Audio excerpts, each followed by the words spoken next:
Hello everyone and welcome to Q&A 11. Well, Q&A 11-ish really. The questions are sort of like died down from the heady days, and so the ones that have been asked are tending to repeat a bit as well, and maybe a bit too long and I can't answer them. So this is the last of the current Q&As. Don't be sad, it was originally meant to be just one, and then because of the volume of questions that come in, which I was very grateful for, we've got to 10 and a bit episodes. So don't ask any further questions, we've got some other ideas that might be coming. This originally was alternating with the 2-week roundup, where I look at the 6 games we reviewed in the 2-week process and mark them from 1 to 6. So we'll put something else in here. So this is like a hybrid handover video. Next time we might just pick some subjects in the news and talk about them, or we might do some sort of radio show. I haven't quite decided yet. So this might be a shorter video than normal, I don't know. Yeah, let's get to it here. Only 2 question askers this time, but as I say, I'm grateful for all the questions asked in the other 10 episodes. Now, the first couple of questions for Dan Cordell, but I can't really answer them because they're a bit too deep for me, really. You asked quite an in-depth question about the rebooted series of Danger Mouse, which I haven't watched yet, and potentially Count Duckula, that may be rebooted. I don't think that's been decided yet.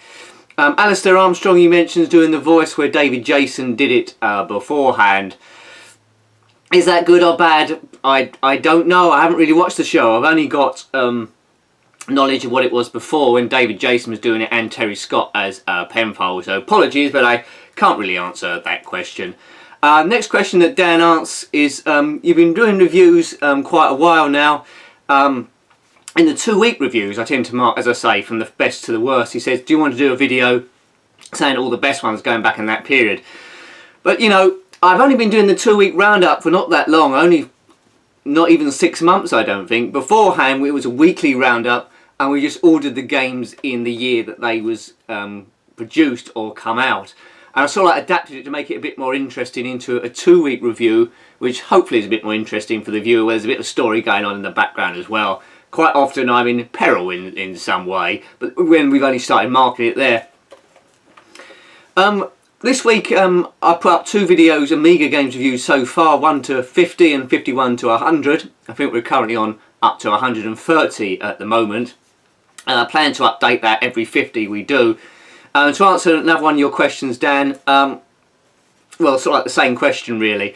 I will do a top 10 of various genres, racing, Amiga, Spectrum and so forth, but I think that's a little way off. I don't think I've reviewed enough games yet. I want to get at least to over 200 on each system before I could even say I'm clued up enough or qualified enough, should we say, to actually do some qualified top 10s, because I'm bound to miss something out. But there's actually hundreds of games, isn't there, even thousands, so even when I've done 200, I'll probably miss a few out of people's favourites. But that's the long-term plan, so it may happen. Now, some questions from Kingston LJ, who quite often asked questions. There's a couple of repeats there, so I'll miss those out if you don't mind, because we might be going over old ground. He asks, what's your favourite Star Wars character? Well, how many Star Wars characters are there in all 6 films at time of recording? The 7th film is in the can, going to be released December, and they're currently filming the 8th film, and Rogue One, another spin-off film. But, you know, I have to go for the obvious one. Darth Vader is my favourite Star Wars character. Not quite so much in the prequels where he was Anakin Skywalker. Wasn't a big fan of the prequels. Darth Vader though, he's the man. What I'd like to see a film really is Darth Vader, when he's just been made Darth Vader, really cutting a rug, fighting really fast, doing all sorts of stuff, because we only see him really fight as an old man later on, don't we, in the armour. If we can see him zipping about at lightning speed, that would be absolutely awesome. So Darth Vader is my favourite character from there. Do you enjoy the sci-fi show Sliders?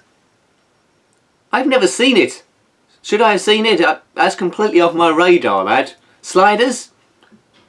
I think I've heard it, but what goes on in Sliders? I don't know. I know a girl's hair clip sometimes called a slider. Is it about that in space?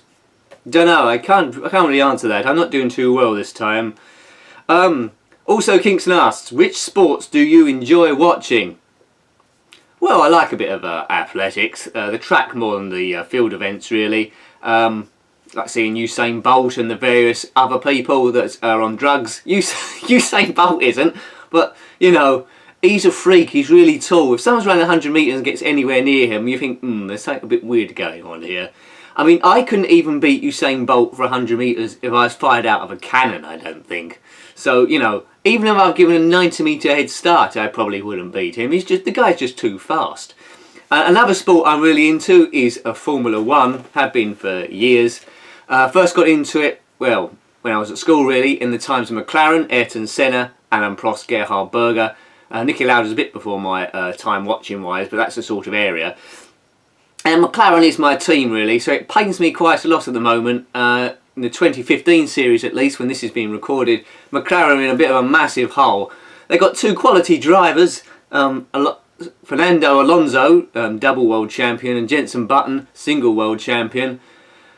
That car, it's supposed to be a new era. McLaren dumped the Mercedes engine and went to Honda power, and that Honda car's never been on the case. In the glory years it was McLaren Honda with Ayrton Senna, but this time something's not happening. It just pains me to see them at the back of the grid all the time. They're gradually improving, but just getting on the outside of the points. They're just getting in the top 10 if things go in their favour. But if McLaren start winning again, I'll be the first to cheer them. Occasionally you see me on Twitter being depressed about it. But yeah, Formula 1. That's what I like. Go McLaren. Now the last question of the Q&As. I mean, I'm not saying this is the last Q&A ever, but we'll rest it for a while. So don't ask any other questions because they probably won't be answered for quite some time. Right. Now another question I can't really answer because my knowledge is not big enough. But anyway, which country would you say made the best games in the 80s and the 90s? America, Japan or Britain? I don't know. I don't know. I just played the game. I mean, the spectrum. You have to say the UK in the 80s. It was all the UK, wasn't it? There's a few from abroad, but the UK. 90s. I don't know. Let's just go for Britain on that. Yes. Okay. So let's run out of questions. So that's a lot shorter than normal. So what should we talk about? Well, I think we should talk about a passion of mine.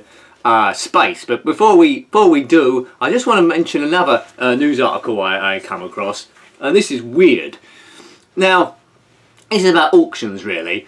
Now I come across this article saying that they come across a load of artefacts from the Titanic, as they often do, but this particular item was a biscuit in emergency rations aboard the Titanic. So it's just I'll put a picture up. So it's just a square cracker really. Now, that's going at auction. How much do you think it's going to fetch? Bear in mind, it is just a biscuit. Well, they estimate in the region of £10,000. Is that good value? And when you win this £10,000 biscuit, what are you going to do with it? Put it in the cupboard, accidentally eat it, tread on it, put it on the wall? What are you going to do? Seems pretty hopeless unless it's going to a museum. But then if you're going to a museum and you're just looking at a biscuit on the wall, it's time to start questioning your life really. Weird things going on. Just because something is old doesn't mean to say it's necessarily good. I'd rather have a whole packet of biscuits for about 60p. That sounds a bit better. Maybe I missed the point. It's the history and all that sort of stuff, but who's going to authenticate a biscuit? Certainly not for £10,000. What do you think about that then? So it's other silly things like this you might be expecting in the future replacing the Q&As. Great stuff. Anyway, you've asked for it. Right, now we're coming to space. Now when space exploration and what we find out about it.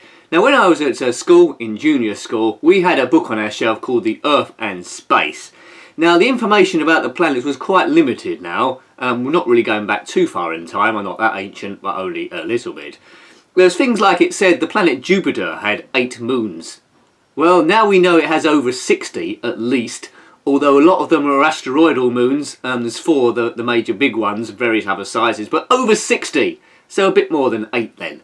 And a lot of the other things were wrong as well. Pluto was a planet back then. I don't think we knew about Ceres, its moon it orbits around, it's only ever slightly smaller, so it's like a binary planet system really.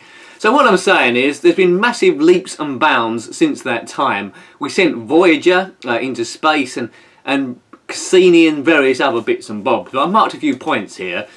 Now, a lot of stuff's happened very recently. All this stuff is in the news, so it's really going to get you involved in space. First one is Mars. For years we said, is there life on Mars? Ziggy Stardust sung a song about it, and then he turned into David Bowie. But the one fundamental in the universe, what you need for life is you need water, I think. Now, in answering the question, is there life in the universe, as soon as you're actually finding possibilities of life in your own solar system, then you're thinking, oh yeah, this is a given, there must be life out there somewhere. Because the galaxy's got billions of planets, and it turns out there's hundreds of thousands, maybe millions of galaxies now, and they're probably orbiting something else. We've got the Curiosity rover. It's been travelling around Mars for some time at a very ridiculously slow speed, and it's been taking pictures of rounded pebbles, which only can be produced by water erosion.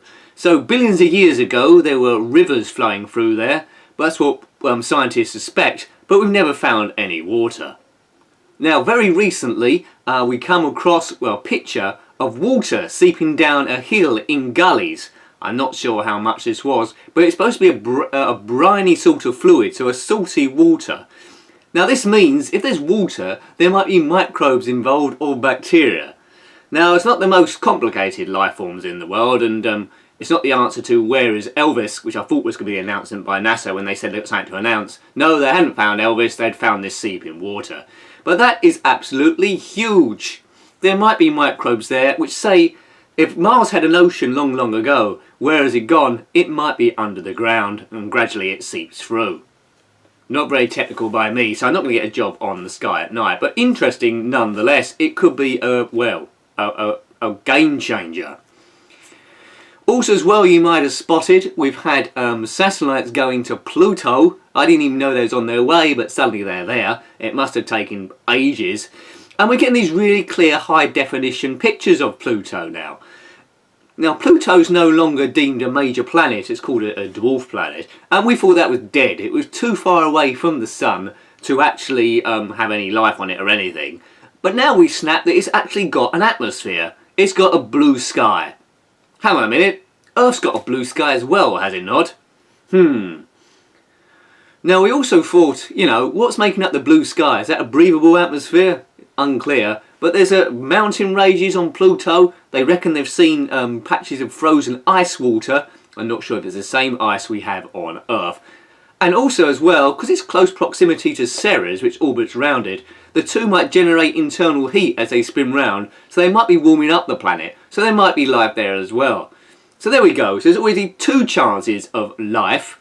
Microbe life or bacteria possibly on Mars, and something possibly on Pluto. And that's before we even get to Jupiter's moons and Saturn's moons. I think it's pretty much guaranteed there's life out there in some shape or form, isn't there? Now, I don't know, talking of those moons, I don't know if you've heard of the satellite Cassini that's been sent out to photograph all of Saturn's moons. It's recently started sending us photos of various bits and bobs out there. I've got this written down here. Now, it's been taking pictures, or recently started pictures, of Saturn's moon Enceladus, if I pronounce that right. It's like an ice moon with frozen oceans underneath, they believe. Because basically, as I said, it's a bit more interesting than normal, isn't it, this one? As I said, but not if you're not into space. But as I said, what did I say? As I said again, now if there's water, you need water for life. If there's whole oceans beneath there, then, the chances are quite huge, because you need water to produce DNA. Deoxyribonucleic acid, to give it its full name, but put DNA if you're crap at spelling. Everyone will know what you're going on about. I want to walk on the moon, or the moons of Saturn. There's a chance, isn't there? In the next 30, 40 years, it's going to have to be done by then, because I might be too old to travel. Will there be trips to the moon which any old person can get up? So just ad hoc, I could decide this morning to walk on the moon, get up there, and have a stroll about, think this is rubbish, and come back down again. Maybe. Maybe, maybe not. Now, what always influenced me at school, well, it didn't really influence me that much, but it was most of interest, because it looked like a painting whenever you saw pictures of it. Jupiter, and the great red spot of Jupiter, discovered by Galileo hundreds of years ago. Now, it seemed from early observations since Galileo's time that the spot was shrinking. Now the Great Red Spot on Jupiter is made up of some severe storms that have been going on, well, for hundreds and hundreds of years. But that storm might be dissipating ever so slowly, so we're of an era. Eventually, I don't know how many millions of years it will take, that storm is going to completely disappear and there won't be a Great Red Spot on Jupiter. And this has been confirmed because the Hubble telescope has been looking at it for about 6 years and it can say that it is gradually shrinking. So maybe another spot will turn up, a green spot or somewhere else.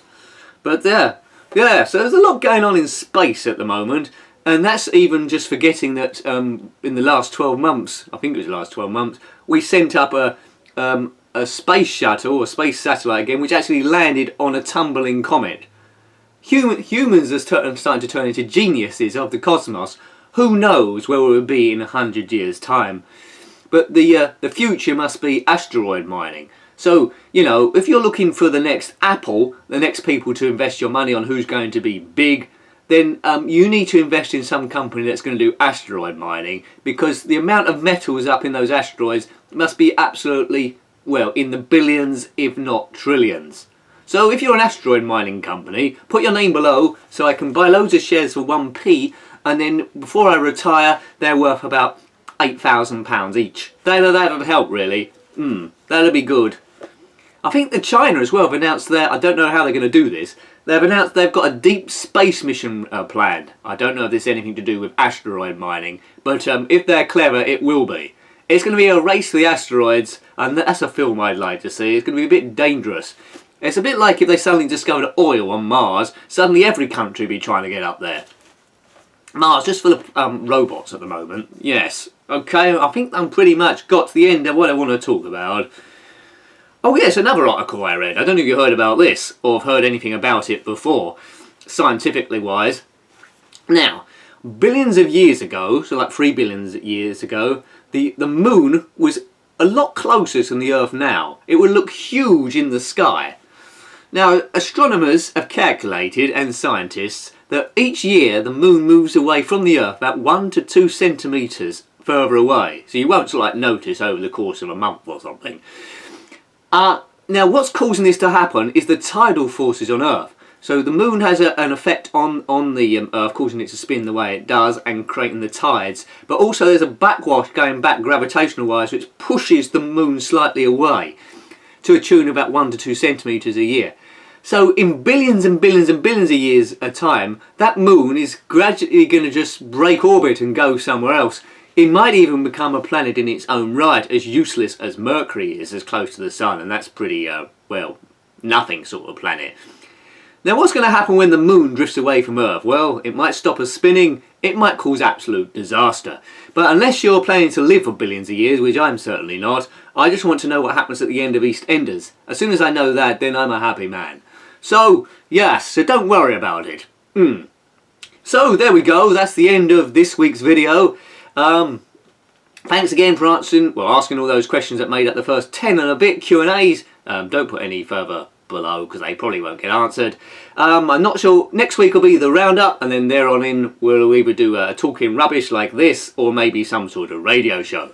So thanks for watching as always. Always appreciated. Please remember to rate, comment, subscribe if you haven't already. That's always helpful. And if you have subscribed and you're watching these videos, then thanks to you. It's really, really appreciated. Hopefully one day we'll get up to 500 subs. You never know, do you? Okay. Thanks again and take care and goodbye. Goodbye.